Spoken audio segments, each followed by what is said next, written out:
Welcome to Everything Co-op, bringing you information on how cooperatives can help improve your quality of life. This show is being sponsored by the National Co-op Bank, NCB.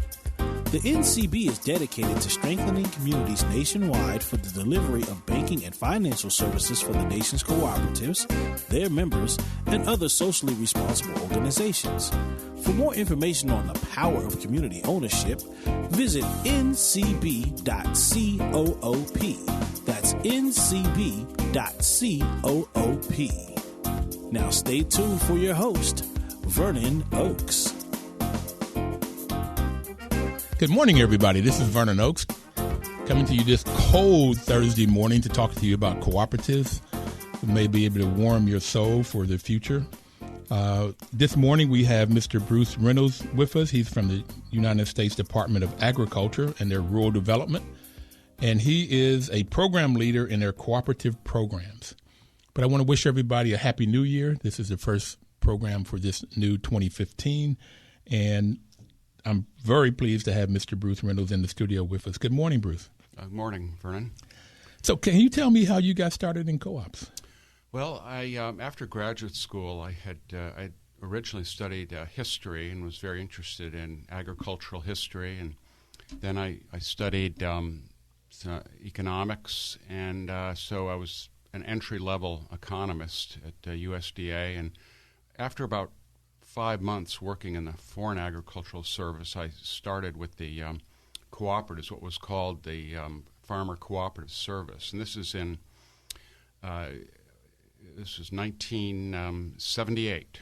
So I've had a long career there with cooperatives since 1978, and our agency has been merged and reorganized throughout its history. But we go back a long time. We were started by the Agricultural Marketing Act of 1926, and that was under the Coolidge administration. And I think that they were a very pro-business, kind of small government kind of approach. And they thought that cooperatives, and at that time agricultural cooperatives were pretty significant numbers. There were probably maybe over 20,000 or more cooperatives back then, and actually around 12,000 or so. And they thought that this would be a way that people of self-help, people could do it themselves, kind of a grassroots movement, and it wouldn't require big government support. And as we know, mostly in agriculture, the government has had a major role in helping farmers, but I think the idea of having cooperatives there would be that they could do a lot of self-help with the farmers themselves, operating businesses, controlling the marketing and their farm supplies. And I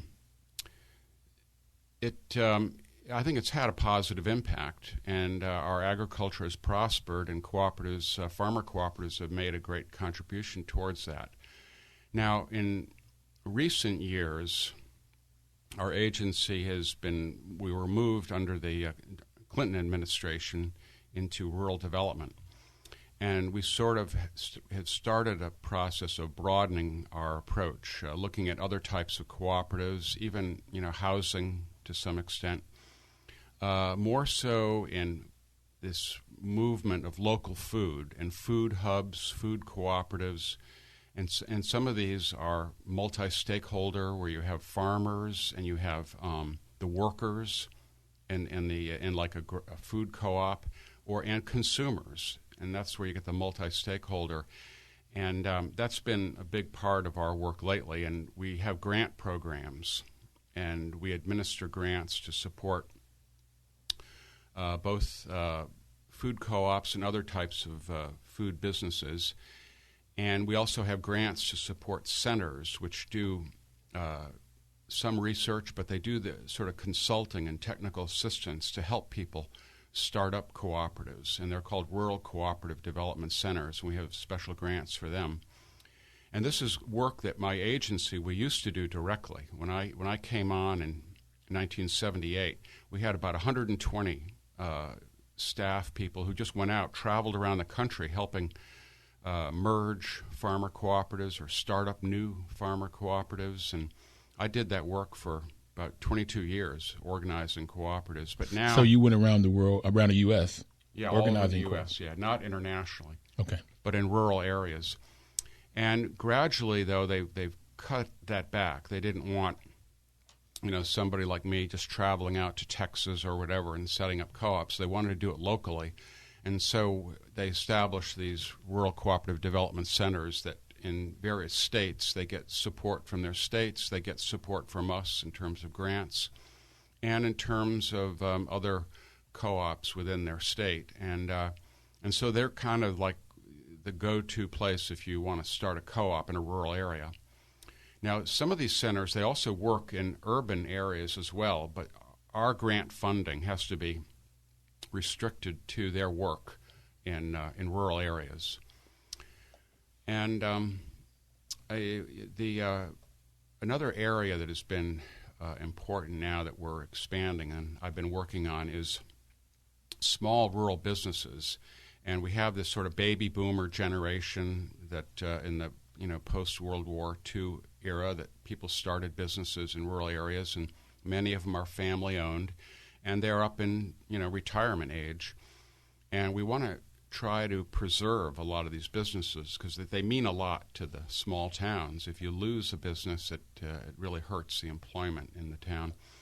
And so we've had what I've been working on recently. We've always had in our rural development area, we've had a loan guarantee program called the Business and Industry Loan Guarantees. And these loan guarantees can be for, infrastructure in a local area, water systems, and a variety of things. And one of the uses has been that if a business was going to be sold, the new buyers could get a loan guarantee, and that often made it feasible for them to get a loan from a bank because the loan guarantee goes to the bank. So then they're protected as much as 80 or 85% if the loan fails. But the restriction they've had on this was that it had to be a one-time deal. The original owners, once the settlement date is had in the transaction, they have no remaining interest. They have to completely sell out, and then the new owners pay them off with the loan backed by a loan guarantee. It's a single transaction. Well, that doesn't work very well if you want to transition your business like to your employees or your workers. And there's been a lot of interest in that and a lot of ideas of the U.S. Federation of Worker Cooperatives has promoted this idea of succession of businesses to the workers. And the Ohio Employee Ownership Center in Ohio, and one of their directors who passed away a few years ago, John Logue, had come to USDA and visited with us about making the loan guarantee in smaller increments so you could do a series of them. And then the owners would stay within the business and they could organize as a cooperative, and then the employees would learn how to run the business, and then they would gradually pay out whatever the agreed upon value of the business is to the original owners. And then finally, the last loan guarantee would be the final payment, and then the individuals would retire, and then the employees would have a fairly reasonable loan to pay off to finally become owners of the business. And we think it's a good way to preserve businesses. And that was we had the rules on it were the proposed rules were published in the Federal Register in October actually in September, and it closed in November 15th, the comment period. And now we have about 280 or so comments. Actually, on the regulations.gov for the Federal Register, there were 231 comments. There might have been some that were delivered by mail. But out of that, 183 comments were directed just to this particular provision for cooperatives, because the rules covered other aspects of the loan guarantee program not related to cooperatives, but the interest level was very strong. And so we're going to be putting it into final and hope to get clearance through OMB sometime this summer. And then we'll have this program in place. And again, unfortunately, it's only limited to rural communities. my hope is that there was a cooperative development proposal, an act that was proposed by Congressman Fata, who is in the Philadelphia area, is his district, and he's in the House of Representatives. And Congressman Fata's cooperative program that he's proposing would be located in HUD, the Housing and Urban Development. And the idea would be that they would have an agency somewhat like what my agency was or has evolved into, but we're getting quite smaller, and this would be a nationwide program where they would provide grants to support centers and support co-op development. They could provide loan guarantees. They could provide research and technical assistance help in planning, various types of worker co-ops, consumer co-ops, and another big area that we worked on. Well, Bruce, you have said a lot, and I want to go back and break some of it down to make sure that people understand. But the first thing I wanted to say is, and I try to give you a definition of a co-op. A co-op is any business that you can think of. Normally, the different co-ops depends on who owns the business and what kind of business it is. For instance, if the employees own it, then it's called a worker co-op. Very, very, very simple. If the employees own it and control it, it's called a worker co-op. If the people that use the product or services own the business, then it's a consumer co-op. And examples are credit unions or housing co-ops. In these two examples, the consumer owns the business. In the credit union, the consumer, the people that put their money in, are the owners of the business, and then they elect a board of directors who control and governs the business. So, those are the two major types of co-ops. And then in the farmer co-ops, as an example, they have the purchasing co-ops where they join together and they buy goods, and we've had a number of people on the program talking about that. And if they are selling their product, producer co-ops? They tend to call them marketing co-ops. Yeah.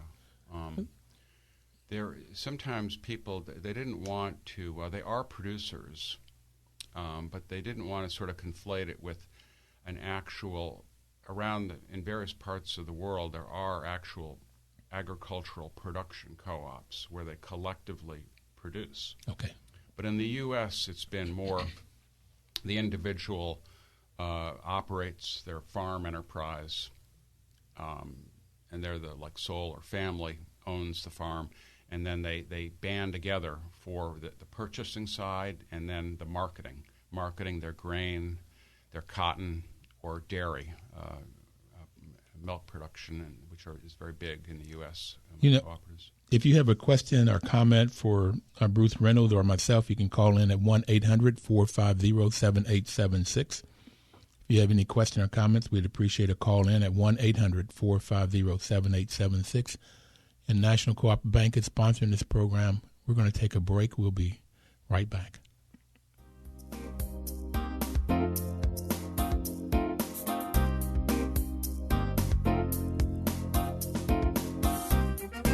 News updates on the web at WOLDCnews.com.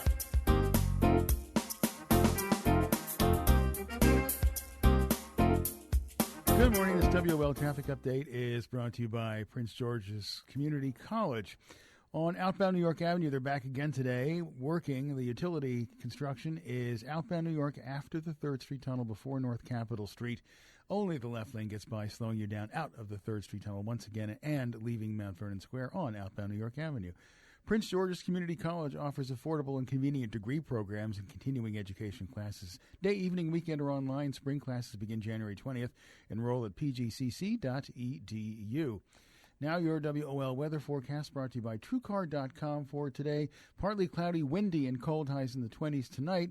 Mainly clear, down to 10 degrees for tomorrow, a sunny day with a high only near 24. TrueCar.com's changing car buying forever. TrueCar.com users get negotiation-free, guaranteed savings. Save time, save money, never overpay. Visit TrueCar.com today. Steve Hirschhorn for News Talk 1450 WOL, where information is power.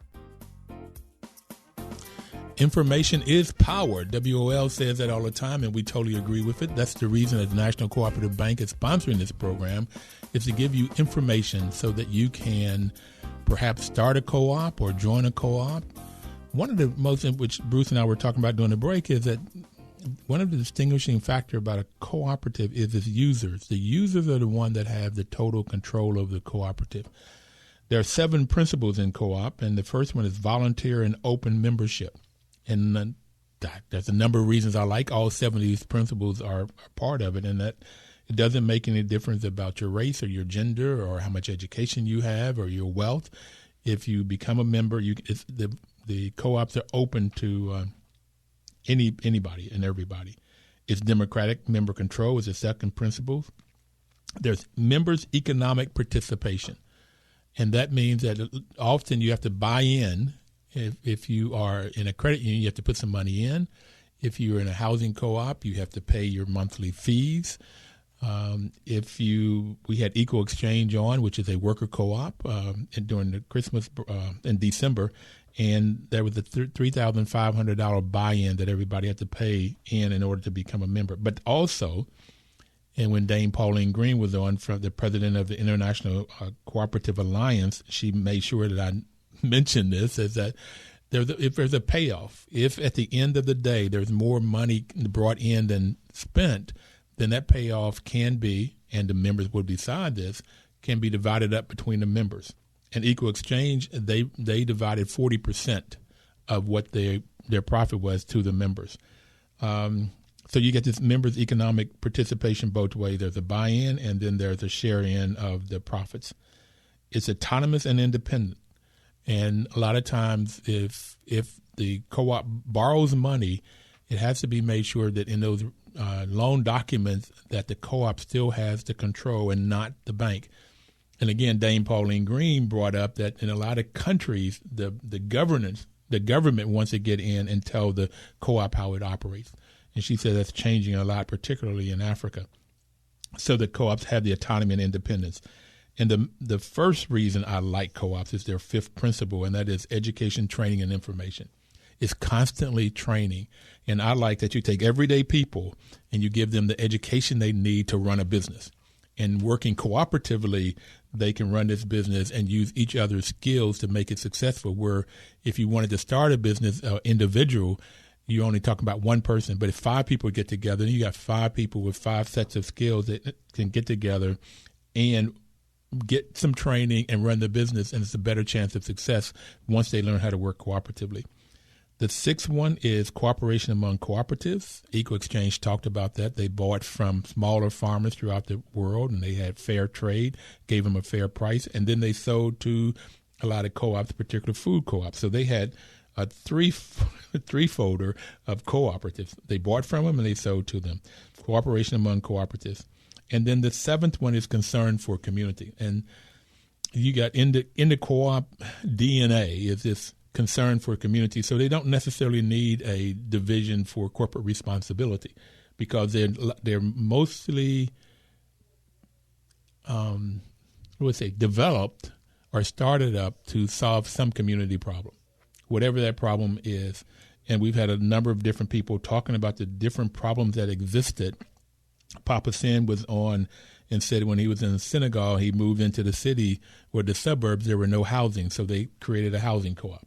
And then they could not get people to school in the city or to work, so they started a transportation co-op and bought a couple buses so they could move people around. Then as it grew, then they decided they wanted their own education, so they started an education co-op. Okay, and so every time that there was a need, they would start a co-op to fill that need. And there was a consistent concern for community and an environment and green. So co-ops are wonderful organizations for the everyday person to get the skills that they need to solve their own problems, and that's why I like them a lot. What do you have to say about that? Yeah, Vern, I really like your discussion there. I mean, it explained how it's really co-ops come out of the community, and they're a grassroots movement, and they develop in the community. They're not like centrally planned, from the capital city, and it's the people who are in control, and then they they identify what really are their important needs and then meet them, like what you said. And a lot of what co-ops are, it's kind of a business and a service entities that they're driven by principles. And you could say to some extent ethical principles, like the open membership and the democratic control. And then on the principles of education and training, I think coupled with that is just the transparency of cooperatives. Yep. Like if you're in the co-op, the members have a vote. They vote. It's just one member, one vote. One member, one vote. It's not based on any shares like in corporations. And you elect the board of directors, and the board of directors is from the membership. And the business is transparent. People know what's going on. And so, there's not this, suspicion of are we going to get fired today or is the business going to move to China? You don't have any of that. Or what's happening to the money, because they can see it. Right. They share it. You control the business, and it gives you a sense of stability. And then there's a lot of things about the principles that I think will support the community, as goes to community in the future. I think with housing cooperatives, the limited equity cooperative is that, you share in the equity. There's like a blanket mortgage over the property, and you can benefit from that equity that you get in your share paying off that large blanket loan. And then if you decide to move and you leave the housing co-op, you get a what's called a return, but it's not a market-based return. It's a limited return, and that's what keeps the housing affordable. So this is people acting together in a housing cooperative to sustain affordable housing for the future. And it's a principle that it's in some ways, I wrote an academic article one time called Cooperative Principles as Constraints for Public Goods.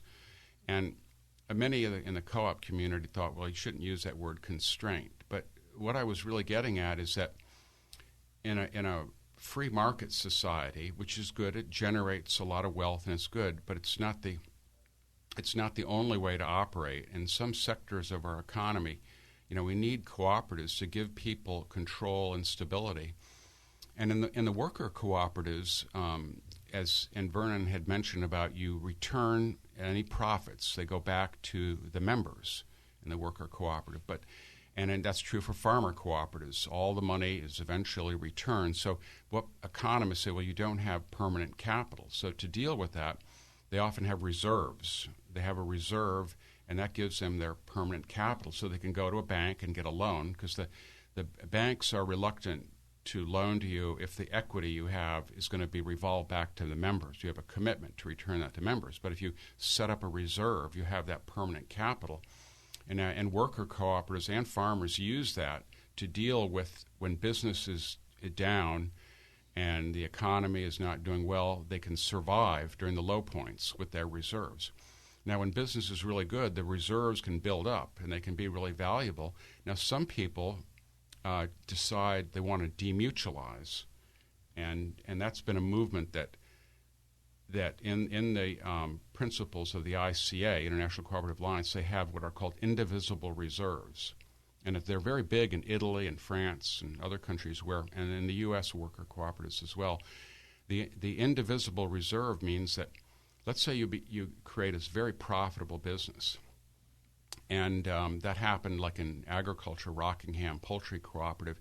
It began to Diamond Walnut was a cooperative. I'll use the Diamond Walnut example. It became so popular that people decided, well, let's just demutualize. And so they've lost that cooperative. Now the growers are struggling in California to bargain for a better price for their walnuts. So demutualize means that they took their money out? It becomes privatized, yeah, and then investors buy it.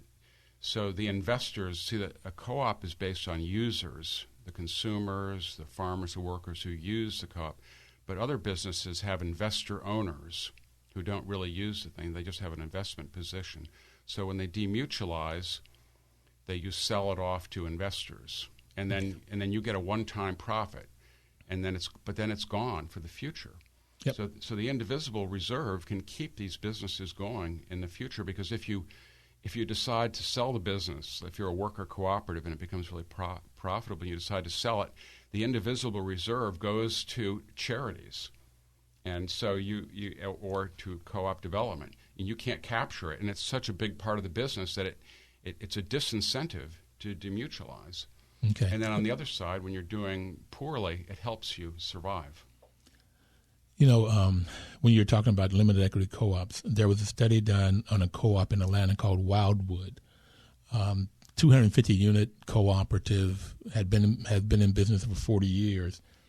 The return on the investment that somebody put in, and that investment was normally about the equivalence of a security deposit, 1 month's rent. It could have been 2 months' rent, but that return was like 7.1%.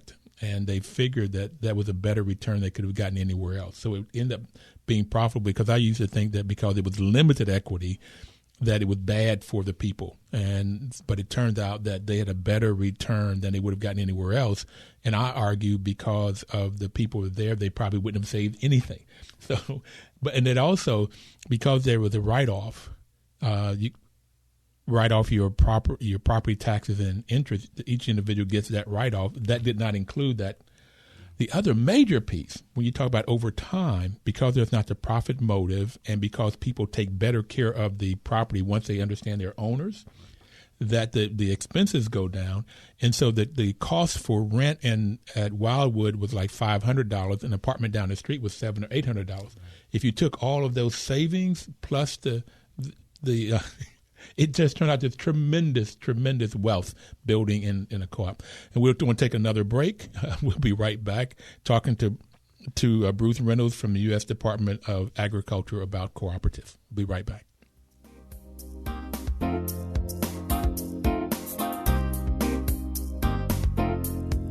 $14.50 WOL. Welcome back, everybody. This is Vernon Oakes with Everything Cooperative. We're talking to you about cooperatives and how they, in agriculture, how they got started in the 1920s. Mr. Bruce Reynolds is with us today with cooperation programs of USDA Rural Development, and he's a program leader. He's been there for 37 years with Department of Agriculture. He's an economist by training. You were telling us about rural cooperative development centers. Where are they, and how do people find out where they are? Yeah, a rural cooperative development center is an organization that will work with citizens in their surrounding communities to help them start a co-op, or to help them if they need to improve their financing, or they need some type of feasibility study, or the currently existing co-ops will work with them to give them the kind of consulting that they need, or they'll start up if a community or group of people want to start a new co-op, either a farmer co-op or a consumer co-op or worker co-op. And these centers are and I'm not really sure about this, but I think one of the models for the Rural Cooperative Development Center goes back to the Federation of Southern Cooperatives Land Assistance Fund, which is located in Georgia and in Epes, Alabama, during the 1960s. And at that time, there was a fair amount of ownership of land by black farmers, and they were losing it rapidly. And they organized co-ops to help, retain the ownership of these farms. And they have done an excellent job, and they're still operating today. Ralph Page is the director. And they provide training, technical assistance. And many of the other, they were kind of doing the work that my agency did as well, but they were doing it, at the grassroots level. And I think many people were looking at the federation, the state councils up in Wisconsin and Minnesota. A man by the name of Neil Struan was kind of looking at the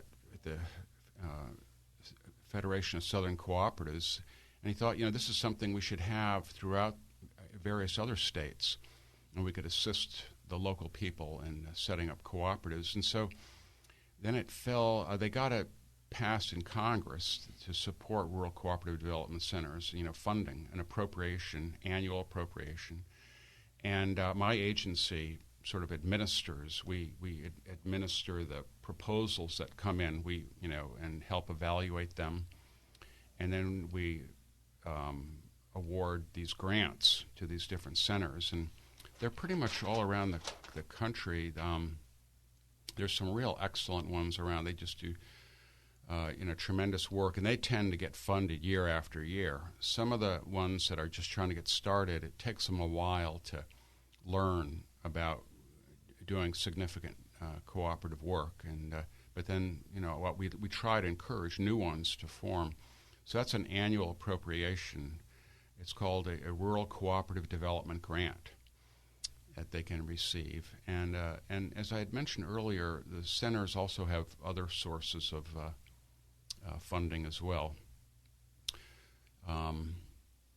So it's been a good program, and it's really been a substitute for the decline of the people we had in Washington in my agency. They were, we used to do that work, but now it's better perhaps to have people out in throughout the states who can do it at the local level. So DC is urban, yeah. But if somebody is on that's listening, where would they go find out where these cooperative development centers are? Yeah, you can go to the USDA.gov website, then go to rural development, and then when you're in rural development, you'd have to go to RBS, Rural Business Cooperative Programs,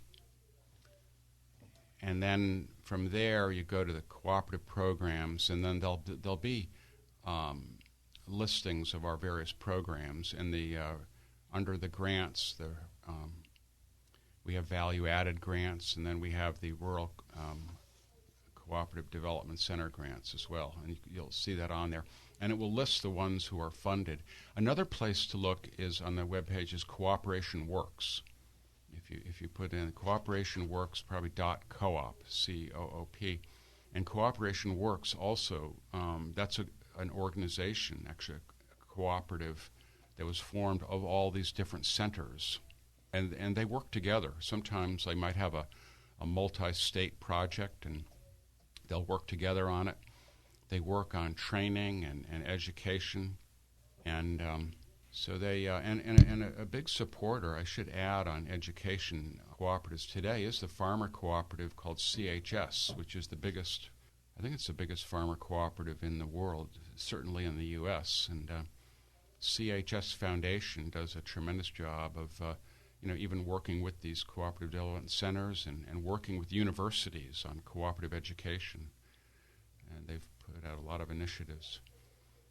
At the University of Maryland, I think there's the Democracy Collaborative, and they work with and then participate a little bit with Cooperation Works, and they are involved in that group. And then there's the Association of Cooperative Educators. It's called ACE, is the acronym, ACE, Association of Cooperative Educators, and all their members are also members of Cooperation Works, and they're people who are from these different state-level rural cooperative development centers. And the U.S. Federation of Worker Cooperatives has gotten a grant from us too, and so, but again, it's supposed to be used only in rural areas, but they themselves work in urban areas. Who is this? With worker cooperatives. Now, who got the grant? Well, the U.S. Federation of Worker Cooperatives. Okay. They got a Rural Cooperative Development Grant, and because by our rules, they're supposed to use it only in what are defined as rural areas, that money. But they have other sources of funding, and they will help set up cooperatives. You've got a wealth of knowledge. I've just been taking notes. Ralph Page was on this program. He's from the Federation of Southern Cooperatives. He's their executive director. He was on Thanksgiving a year ago, not this past Thanksgiving, but November of 2013. And Cornelius Blanding from Federation of Southern Cooperatives has also been on the program. But I'm quite interested in this Cooperation Works and the Association of Cooperative Education. I didn't know any educators. Yeah. And Canadian and Puerto Rican members are also a big part of Association of Cooperative Educators. We do a lot of work and a lot of members in Puerto Rico. I've created 4 goals for me for the rest of my life. Growing up, I never knew what I wanted to be. People would ask, what do you want to be when you grow up? And I don't know. I shrugged my shoulders. And it's only in the last 5 years I've decided that I will, for the rest of my life, promote co-ops. Okay, that's number 1. And number 2 is with a group of us, we're developing housing co-ops, both limited and marketing. And the third one is, that's why I like what I've learned a couple ones, is in education, my personal goal. I've taught school for 12 years, 11 at the college level, teaching marketing and mathematics. And I would love to be able to see a degreed program called, I got an MBA, maybe it's a Master's of Business Administration, maybe it's a Cooperative Master's of Business Administration, somewhere here in the U.S. with a school or starting a school. But getting somebody really involved in teaching this cooperation to younger people. Well, a professor at Southern New Hampshire University, Christine Clamp, she had a program like that, and it was a master's level program on cooperatives, management of cooperatives, and she trained a lot of people who are today leaders of food cooperatives and others. And I don't know the current status of the program. It's always with the university. You got to, try to keep it going and fund it. And but has been a pioneer in doing that at the academic level of universities. Most universities really don't have, like you've mentioned, they've been very weak on cooperative education. I've said on this program a dozen times, I got my master's from Stanford University. That's very well known and prestigious. I'd never heard the word cooperative. Yeah. Okay. You may talk about cooperation or team building or something like that, but not in the context of, there's this whole other business model. The whole model of teaching, I graduated in 1976, so the whole model of teaching then and maybe now is, what is the return on investment to the shareholders? So that your decision basis, your model was what's best for the person that has invested the capital, not what's best for the workers, not what's best for the customers. Or that you talked about it, but that wasn't the main focus. Where in a cooperative, the main focus is, if it's a worker co-op, is what's best for the worker and the customer, because if you don't do what's best for the customer, the workers won't make any money. Right. So it's sort of automatic. It's in, like I said, in the DNA.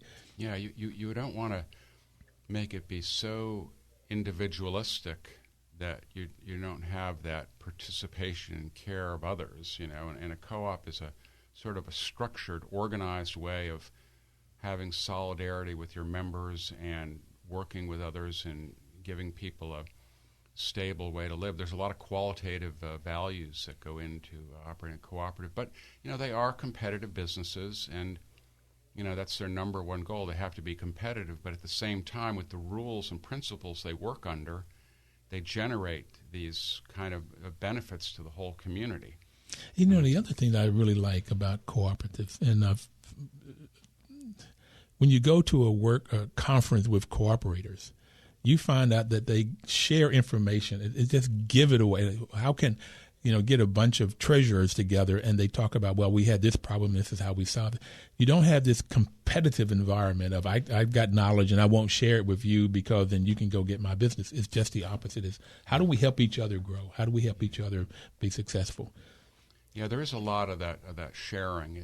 And I think, they have a sense that we'll be better off as a cooperative if other cooperatives begin to grow and prosper, and more people will learn about them, and then people will be willing to be members and participate. And so I think there's that commonality of they want to see other cooperatives succeed. They don't want to, and sometimes it gets down to, if you're a real, sort of a cynical economist, you might say, well, they're not competing directly. They might be in a different market.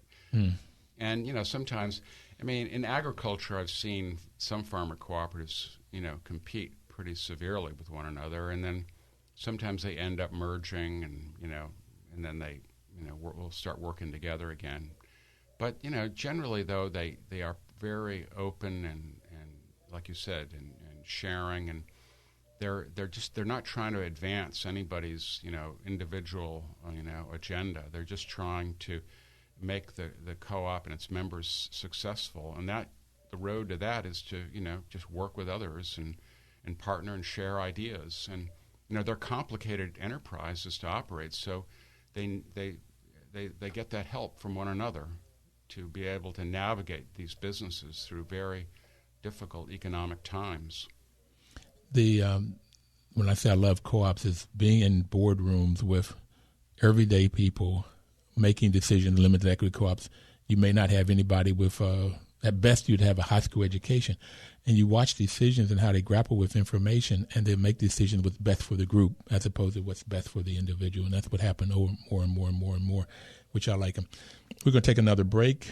Bruce, the hour goes by fast. We only have one more segment, so we'll be right back to talk to you about everything cooperative, and perhaps you can find some information here to give you the power to go out and start your own cooperative. We'll be right back. Don't touch that dial.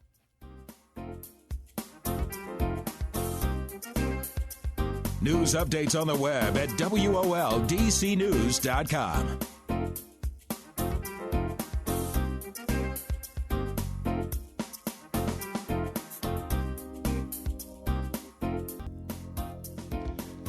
Welcome back, everybody. This is Vernon Oakes talking to you about everything cooperative. The National Cooperative Bank sponsors this program. The National Cooperative Bank was developed in the mid-'80s by Congress to provide financing for cooperatives.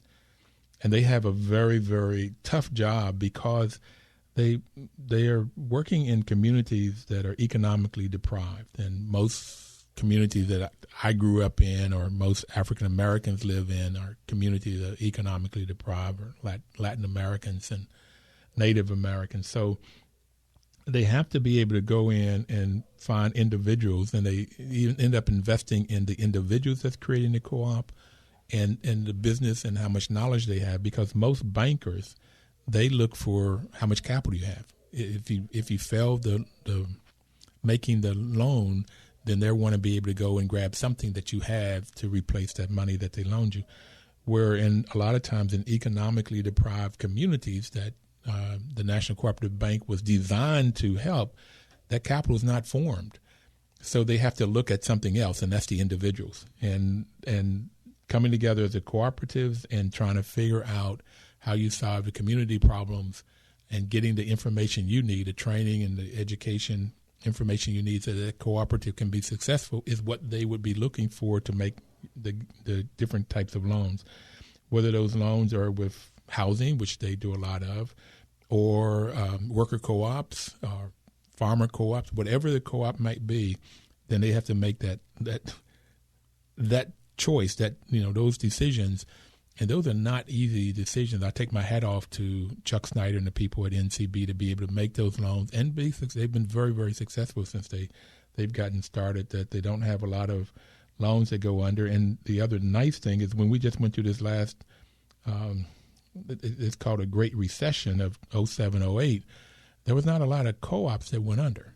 And I suggest that that's because when you get a group of people making decisions, then they would make those kinds of decisions that's best for the organization. So they didn't take risky loans that went up in the interest rates went up after 3 to 5 to 7 years, which caused the recession to happen in the first place. So I really enjoy working with NCB. I'm glad that they're sponsoring their program. They are a great partner to have. And we have Mr. Bruce Reynolds on, and we only have one more segment left, Bruce. So let's go back and talk about first, talk about the future. There are 7 billion people on the planet today, and we're estimating that there will be 9 billion, another 2 billion people in the next 25 years. And the question, I don't have those stats for the U.S., but how do we feed all of those people? What do we do? Named Dame Pauline Green was saying that the way she saw this, the International Cooperative Alliance when she was on, saying that the cooperatives are going to be a big part of that, particularly in the world. India and Africa and places where you expect, China, where you expect the population to really grow because there's so many young people. Where in Europe and now in the U.S., you're getting much more older people, so as a percentage of the population, so you won't have the same growth. Matter of fact, I think in Sweden, they had a decrease in population. So what do we do to feed all of these people? Yeah, I think it's a complicated topic, and there's going to be a lot of approaches to feeding and preserving our environment, and cooperatives, I think, are one part of that. But they're just a part of it. But I think they could be a big part of it. I think for a lot of agricultural resources, one of the problems you can have is depletion, like fisheries can be easily depleted. And several cooperatives have been formed to organize a sharing of the fisheries, and they're kind of like a self-governed areas, and where if they weren't working together, then everybody would be trying to outfish, the next boat. But by working together, they share, and then they market their fish together. And that's also been in forestry, where you don't want to have deforestation, and you can get a lot of small owners to kind of work together to maintain large forest tracts in a more reasonable way if you have everybody, coordinating, communicating together. And grazing in Africa is very important because you have to manage your grazing, and grazing cooperatives are one way to share and preserve the resources. In the United States, during the Dust Bowl of the 20s, there was overgrazing. These big land, livestock companies would just unload and graze massive herds, and a lot of the small ranchers were sort of pushed out.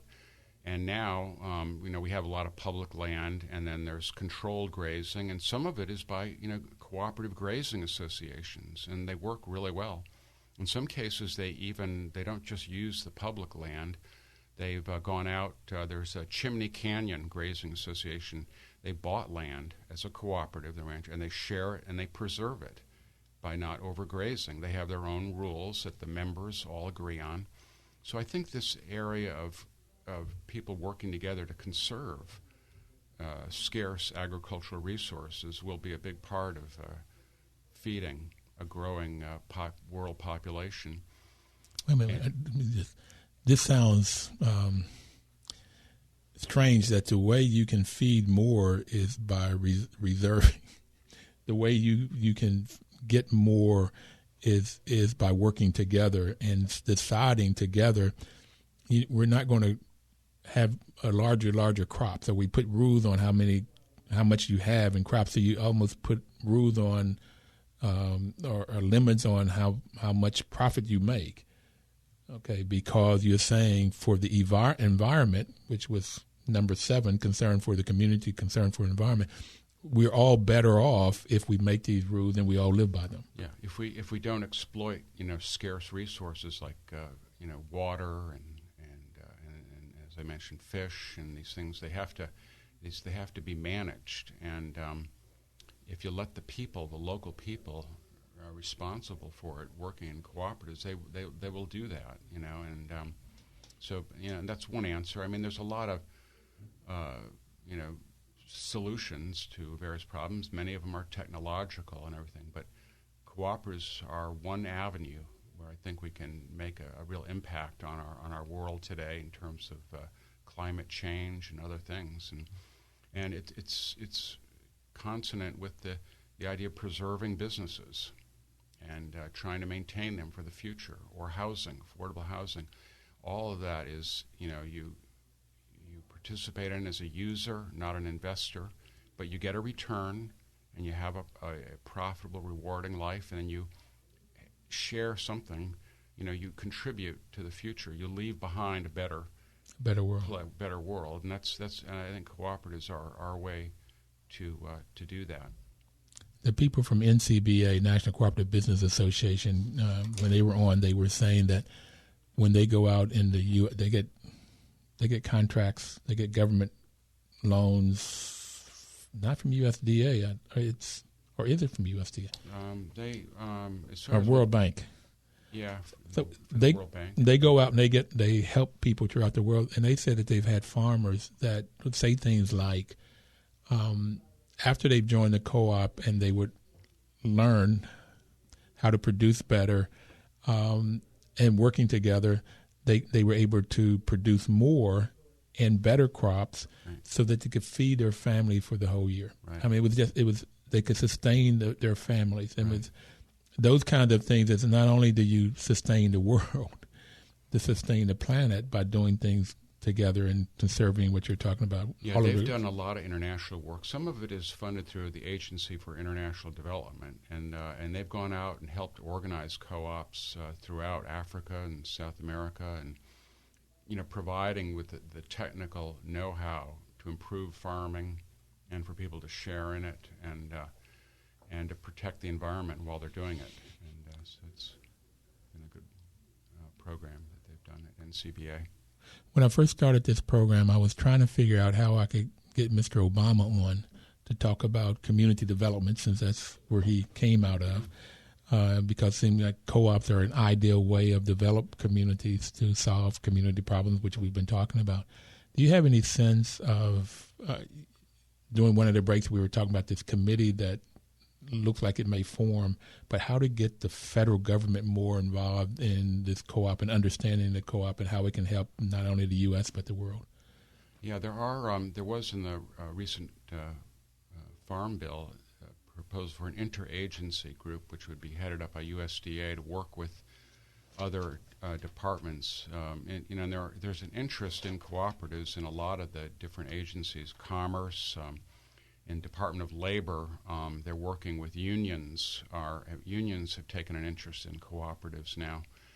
And HUD, with its housing, but also consumer co-ops in their overall effort at urban, helping urban communities, and that also ties in with the Congressman Fatah's cooperative legislation for national cooperative development, and the USDA, because of our tradition of working with farmer cooperatives for decades, I guess that's why they want us to take a lead role on it. I hope people will move on it more than they have. We've had some discussions, but we haven't gone out, done the outreach to the other agencies to really get it going yet. So that's something that's still on the back burner, but I hope it moves to the front soon. Well, if there's anything that we can do in the cooperative world to help move it to the front burner, we appreciate it. We only have 30 seconds or so more to go, so you have any other comments that you want to leave the group with? I wanted to just end with, we talked a little about the future. I think many of your listeners might be interested in a book called Collective Courage by Jessica Gordon Nemhard, and she documented history in America of the black communities forming cooperatives, and it's a really fascinating book. It's well researched. She found examples of co-ops I had no idea that existed, that were formed by black farmers or by black workers and consumers, and also dealing with thought on co-ops that were contributed. Thank you very much, Bruce. That's wonderful. And we'll see you next Thursday when we have Ann Reynolds, to no relationship to Bruce, from the University of Wisconsin on. Thank you, everybody, and have a wonderful week. News updates on the web at WOLDCnews.com.